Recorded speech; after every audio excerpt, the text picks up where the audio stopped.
In the last video, we explored the properties of an RTC work item and looked at some of the properties that were actually resources with their own properties, some of which were of interest and we wanted to access through the Focal Point-CLM integration through a REST view command. So let's see now how we would do that. So going back to Focal Point, we'll look at the REST view commands. And there are a couple of ways that we could do this. I'll look at the possibly more straightforward way first. So what you can do is do a REST view command against the work item artifact, okay, the top level artifact, and you could query for that resource and you could copy that resource URL into another attribute.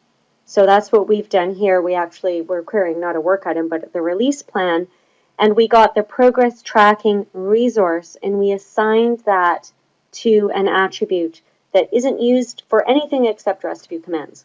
And you can see that we did the same thing in a couple of other situations. This is the link to the test plan that we got from the release plan, and this is the project area information.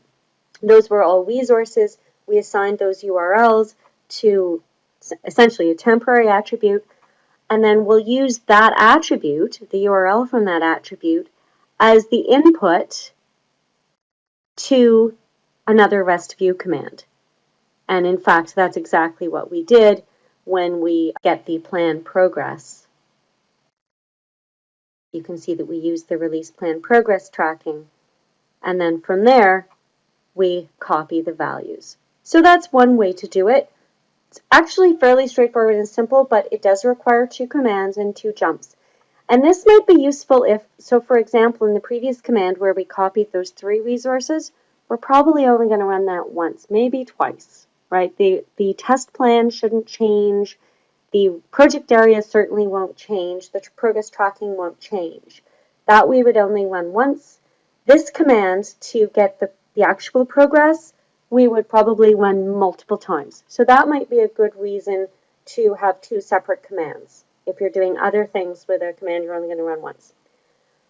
So the alternative then is to use the OSLC properties parameter query when you do your initial REST get view command to actually get the attributes of that sub resource, if you will, so the work items progress tracking resource, and to get those progress tracking properties along with the work item properties. So let's see how that would work actually in Poster to start. So here I have my query for the work item. I'm going to add OSLC properties, and I'm going to ask only for the progress tracking property and all of its values. So let's see what happens when I get. So here I see the progress tracking information here, and I see the items remaining and the work completed and the sizing units, all of those things that happened when I asked for the resource tracking proper. So you can see I'm getting that by querying the work item and its properties. And I can include multiple properties in that query to get multiple properties back. So let's see how that will look in Focal Point. So the first thing to know is when you define these OSLC property query parameters, the way the REST view is set up is it needs to be in an attribute.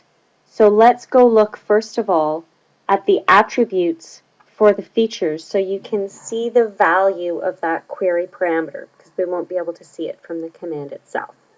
So if I scroll down to the bottom, here you can see the plan item query param. I'm asking for the estimate, the time spent, the progress tracking, which is a resource, right? So some of these are resources, some of these, the estimate, remember, was just a flat property. And I'm also asking for the SVT coverage value and the FVT coverage value, as well as the priority and the schedule. So pausing a moment to look at FVT coverage and SVT coverage. So let's take a look here for coverage. So here's the SVT coverage. And we can see that it is a literal. Okay, it is a resource, a literal resource.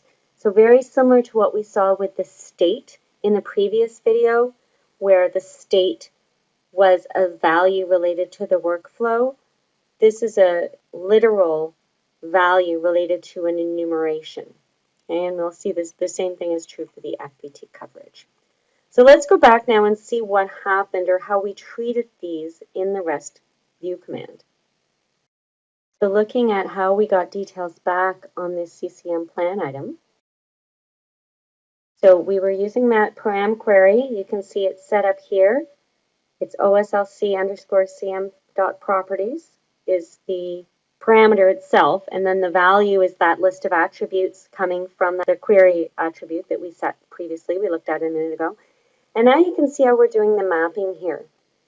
We're able to reference sizing units completed and sizing units remaining straight up because they were returned in the original query.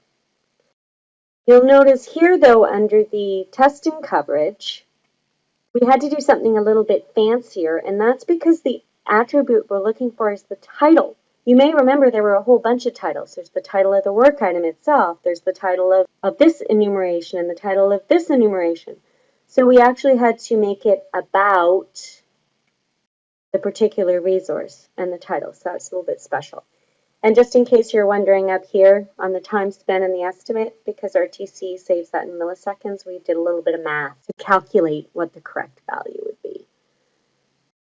So you can see then that with a single step, you can bring back values for the straight properties as well as for the properties of the second level resources associated with that work item. And depending on whether those properties are uniquely titled or whether they have a title that is common with other elements, is going to determine how you need to specify those in this attribute mapping. And the rest of the REST view command is really set up the same way as we looked at in the earlier videos.